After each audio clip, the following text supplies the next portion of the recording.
Hello বন্ধুরা, সবাই কেমন আছেন? আশা করছি সবাই ভালো আছেন, ভালো থাকবেন। বন্ধুরা, সুনেতা মান্ডির ব্লকে আজকে কি কি রান্না মেনু হয়েছে সেটাই দেখাচ্ছি।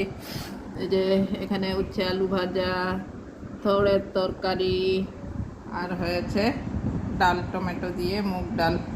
তো আজকে দুজনের থালাতেই একই আছে।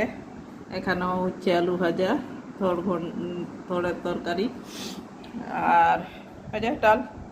তো বন্ধুরা, কেমন হয়েছে আমার আজকের রেসিপিটা অবশ্যই বলবেন, মানে মেনুটা। তো যাই হোক, রেসিপি বলছি, মেনু বলছি। তো কেমন হয়েছে অবশ্যই কমেন্ট করবেন, ভালো লাগলে লাইক করবেন। আর থোড়ের তরকারিটা এইভাবে করে খাবেন, একদিন দেখবেন, একদিন করে খান, প্রত্যেক দিনই এভাবে তরকারি বানাবেন। আর যদি রান্নাটা দেখতে চান তাহলে আমার কুকিং উইথ সুনিতার চ্যানেলে গিয়ে দেখবেন থোড়টা কীভাবে রান্না করেছি, ওখানে গেলেই দেখতে পাবেন। তো বন্ধুরা, এখনকার পর্যন্ত এটুকুনই। সবাই ভালো থাকবেন। আবারও অন্য কোনো দিন অন্য মেনু নিয়ে আসবো। তো আজকের জন্য এটুকুনই।